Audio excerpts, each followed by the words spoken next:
Okay, so after Darwin's theory and Lamarckism, let us move to the next part, that is part 5 of your chapter, that is speciation. Now again, before starting speciation, we should know what is species. So here's the definition of species. Species is the group of organism that can produce fertile individuals through natural reproduction. यानी ऐसे कोई भी animal जो आपस में reproduction कर सकते हैं नेचुरली, उन्हें हम स्पीशीज कहते हैं. For example cats can only reproduce naturally with cats, dogs with dogs, tiger with tiger, leopard with leopard. Okay, so this natural reproduction जो भी कर सकते हैं उसे हम पूरा एक species कहते हैं. Now even though tiger and leopard belong to a same family, ये अलग कैसे हो गए, इनका अलग अलग species क्यों बना? So that is what we'll discuss in this part.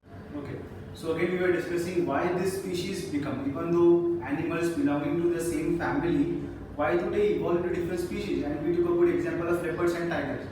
So the main reason for this to happen is the reproductive isolation and geographical isolation. For example, ऐसा हुआ रहेगा maybe कि there was a cat family, some of them migrated to the African lands and some of them migrated somewhere else. So because ये दोनों अलग अलग जगह पे चले गए, geographically दोनों ये जो family के member थे दूर दूर चले गए और ये लोग ने जाके आपस में reproduce किया, ये लोग ने आपस में reproduce किया. So because of this geographically वो लोग दूर चले गए, इनकी अलग स्पीशीज बन गई और इनकी अलग स्पीशीज बन गई. That is a main thing. First of all it is geographical isolation, दूर दूर चले गए.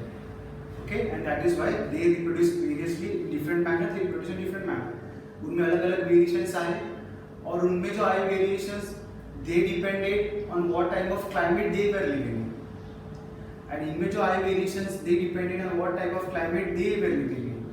And that is how, even though animals belonging to the same category, they went to different places geographically based on the climate, based on animals available to eat over there, based on this climate and animals available to live there.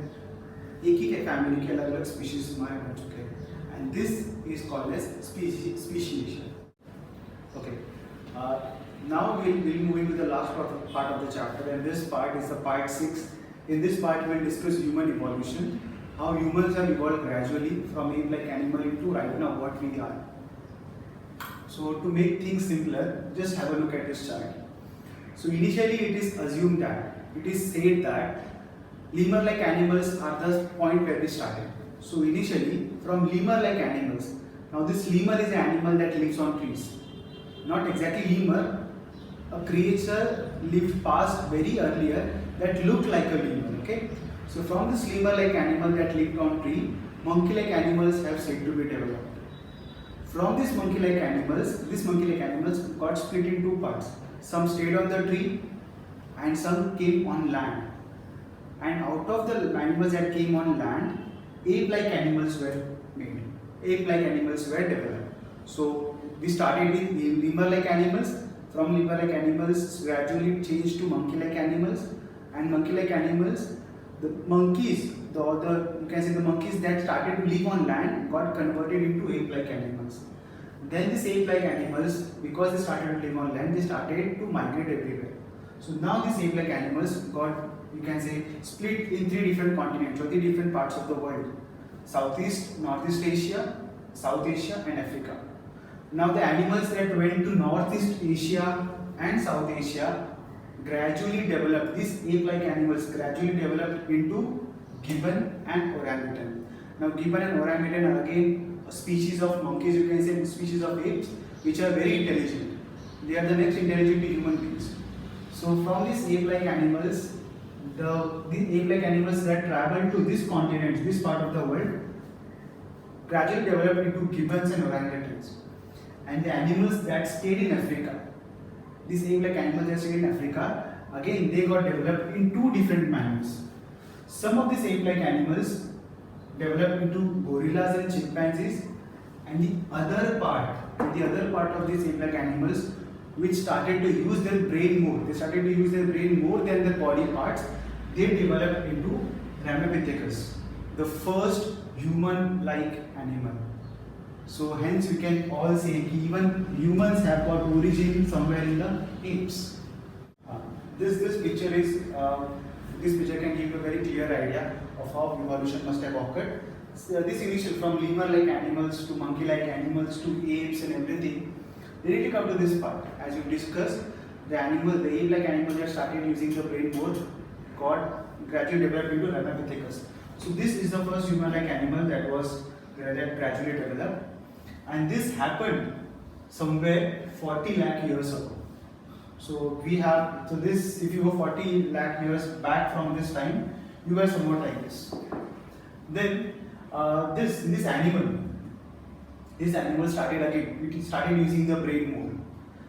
As more and more brain we started to use, and as per Lamarckism, the more thing that you use gradually develops. So again, somewhat about 20 lakh years ago, this human-like appearance, skilled human was developed. So Ramapithecus gradually converted into human-like animals, and that too skilled. So this is when we started to make tools and everything, and this was somewhere 20 lakh years ago. Okay. Then gradually this skilled human eventually started to walk with erect posture, and due span of time, this skilled human got converted into a man with erect posture, and human walking with erect posture, and this was somewhat about 15 lakh years ago. Again, let us go once again. Ramapithecus 40 lakh years ago started using more brain, and a skilled human 20 lakh years ago started walking with erect posture, and hence became erect posture 15 lakh years ago. Again, man with erect posture again started using brain more.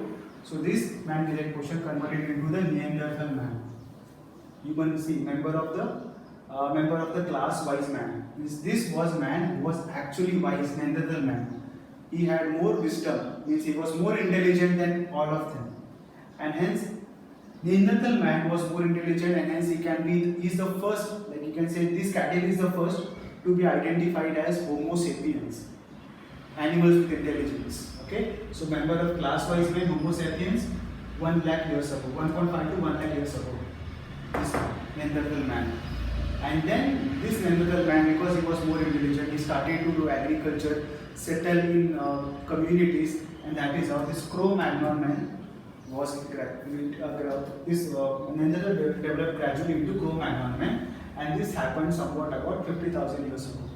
And after that, agriculture, cities, and everything originated, and from there, what we have developed into what we are right now.